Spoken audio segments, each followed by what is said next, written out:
இதை நான் தாஜ்மஹாலா இல்ல இதை தாஜ்மஹாலா கேக்குறேன்.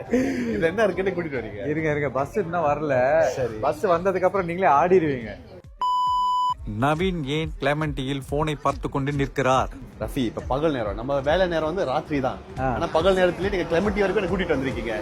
என்ன பண்ண போறீங்க? நம்ம பஸ் ஏற போறோம். 284 பஸ் எடுக்க போறோம். இந்த பஸ் சரி நொடி பொழுதுல மின்னல் மாதிரி அம்மா மின்னல் போயிட்டு வந்துரும் அந்த பஸ். இது பஸ்ஸா இல்ல ராக்கெட்டா? ஆக குறுகிய பஸ் சேவைனா 284.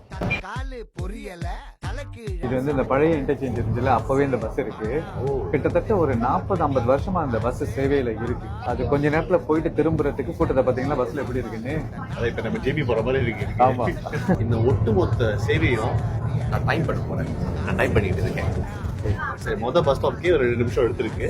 ஓகே, இப்போ வந்து 2வது பஸ் ஸ்டாப்க்கு நம்ம போயிட்டு இருக்கிறோம், நெருங்கிட்டு இருக்கிறோம். இதுக்கப்புறம் தான் ஒன்று நடக்க போகுது. இந்த பஸ் வந்து யூ டர்ன் எடுக்கும், அதாவது யூ திருப்பம் செய்யும் இந்த பஸ். அந்த 3 பஸ் ஸ்டாப் கூட நேரா ஒரு கோட்ல இல்ல, திருப்பி அங்கதான் ஆரம்பிச்சோமோ திருப்பி அங்கதான் போகுதா? ஆமா, அது நோ த்ரூ ரோடு ஆகிட்டாங்க. அப்படி த்ரூ ரோடு ஆக்கியிருந்தாங்கன்னா சன்செட் வேக்கு போயிருக்கும் ரோடு. அதை வந்து நோ த்ரூ ரோடு ஆக்குனதுனால இந்த பஸ் வந்து இங்கேயே யூ திருப்பம் செஞ்சு மறுபடியும் இன்டர்சேஞ்ச் போகுது. இது 2வது பஸ் ஸ்டாப். 3வது பஸ் ஸ்டாப் எங்க இருக்குன்னு தானே கேக்குறீங்க.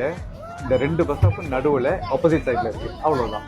பாத்தீங்களா, பஸ் யூ டர்ன் அடிக்கிறா. கடைசி பஸ் ஸ்டாப் இதுதான். முதல் பஸ் ஸ்டாப் சொன்னல பாருங்க, அங்க இன்னொரு பஸ் நிக்குது. அததான் டிராபிக்கும் இல்ல அப்படின்னு சொன்னா நான் நினைக்கிறேன் இந்த 6ல 2 நீங்க மைனஸ் பண்ணிட்டீங்கன்னு வச்சுங்க, 4 நிமிஷம் தான் இந்த பஸ்ஸோட சேவை. சரி, ஏன் 5 நிமிஷம் கொடுப்போமே. 5 நிமிஷத்துல ஒரு மொத்த சேவையும் வழங்குறாங்க. இந்த பஸ் 284. இந்த பஸ் பயணம் தொடரும்.